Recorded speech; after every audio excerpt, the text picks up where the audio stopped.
मानसा मूसा, सोने का सुल्तान, सहारा की रेत और सोने का साम्राज्य। 14वीं सदी का पश्चिमी अफ्रीका। सहारा की तपती रेत, अंतहीन कारवां, ऊंटों की घंटियों की आवाज और व्यापारिक रास्तों की चहल पहल। रेगिस्तान की इस सुनहरी धरती के बीच बसा था एक ऐसा साम्राज्य जिसकी शक्ति और समृद्धि ने पूरे विश्व को चकित कर दिया। माली साम्राज्य। ये वह युग था जब यूरोप काले अंधकार युग में था। एशिया मंगोल आक्रमणों से जूझ रहा था, मगर अफ्रीका के दिल में एक ऐसा शासक पैदा हो रहा था जो इतिहास का सबसे अमीर और दूरदर्शी राजा कहलाया। मानसा मूसा। मूसा का जन्म और बचपन। माली साम्राज्य में एक शाही परिवार में जन्मा यह बालक बचपन से ही असाधारण था। उसका नाम था मूसा कीता प्रथम। बचपन से ही मूसा को शिक्षा, कुरान और प्रशासन की मूल बातें सिखाई गईं। अफ्रीकी परंपरा के अनुसार उसे घुड़सवारी, तीरंदाजी और युद्ध कौशल भी सिखाया गया। माली एक विशाल साम्राज्य था, सहारा रेगिस्तान से लेकर अटलांटिक तट तक। इसके अधीन सैकड़ों छोटे बड़े राज्य आते थे। इसीलिए एक भावी उत्तराधिकारी के रूप में मूसा को कूटनीति और धर्म दोनों की समझ विकसित करनी पड़ी। बचपन में वह अक्सर टिम्बकट्टू और नियनी की मस्जिदों में विद्वानों की बातें सुना करता। वह जानता था कि शक्ति केवल तलवार से नहीं, बल्कि ज्ञान और धर्म से भी आती है। सत्ता संभालने की घड़ी 1312 ईस्वी। साल 1312 ईस्वी। माली के शाही दरबार में हलचल थी। पुराने सम्राट अब्बूबकारी द्वितीय ने रहस्यमयी ढंग से साम्राज्य छोड़ा। कहा जाता है कि वह समुद्र पार करने और अटलांटिक की खोज करने निकला और कभी वापस नहीं लौटा। दरबार में उत्तराधिकारी का प्रश्न खड़ा हुआ। सभी नजरें उस युवा राजकुमार पर टिक गईं, जो शांत लेकिन दृढ़ खड़ा था। तब उसे शाही मुकुट पहनाया गया। वह अब बन चुका था मानसा मूसा। उस क्षण किसी ने नहीं सोचा था कि यह साधारण सा दिखने वाला युवक दुनिया को हमेशा के लिए बदल देगा। सोने की धरती। माली की धरती सचमुच सोने की खान थी। बम्बुक, बुम्बुकू और गांव की खानों से रोज सोने की ईंटें निकलती थीं। नमक के साथ सोने का व्यापार इतना विशाल था कि कारवां हजारों किलोमीटर का सफर तय करते।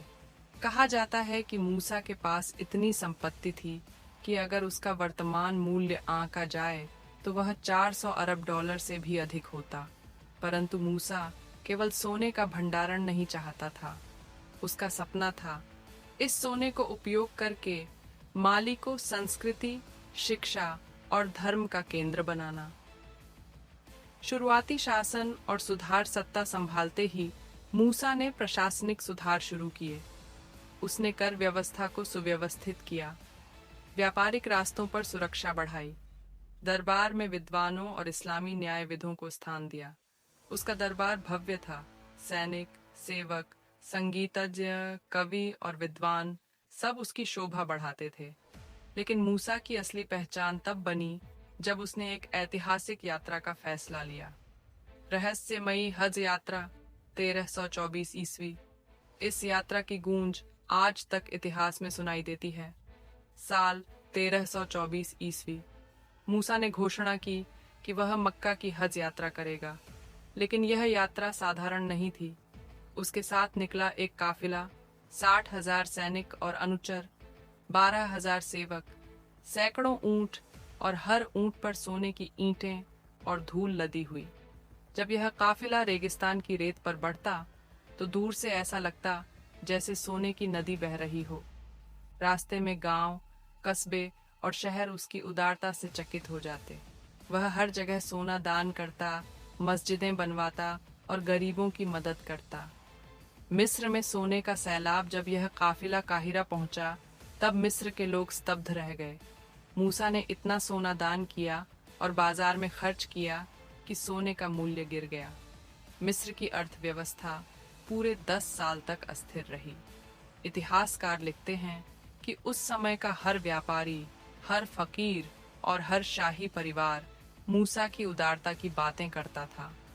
दुनिया ने पहली बार देखा कि कोई सम्राट इतनी धन संपत्ति रख सकता है और फिर भी इतना विनम्र हो सकता है।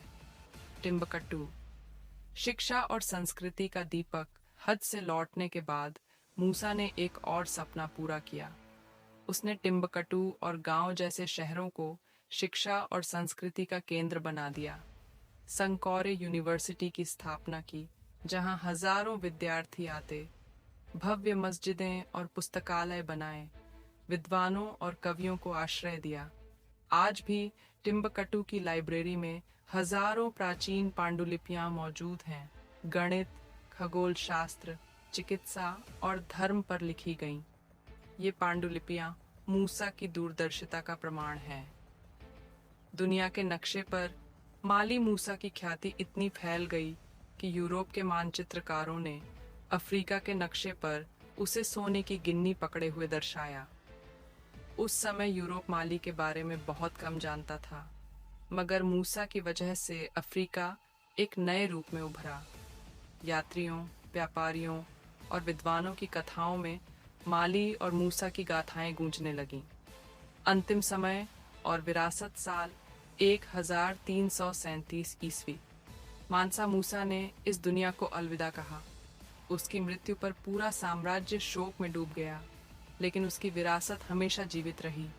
एक समृद्ध साम्राज्य, एक शिक्षा और संस्कृति का केंद्र, और एक ऐसी छवि जिसने साबित किया कि धन और शक्ति यदि ज्ञान और समाज पर खर्च हो तो एक पूरा युग बदल सकता है। मानसा मूसा केवल एक सम्राट नहीं था, वह इतिहास का वह चेहरा था जिसने अफ्रीका की रेत को सोने और ज्ञान की चमक से रोशन किया। उसकी कहानी हमें यह सिखाती है कि असली महानता केवल संपत्ति इकट्ठा करने में नहीं, बल्कि उसे समाज और आने वाली पीढ़ियों के भले के लिए खर्च करने में है।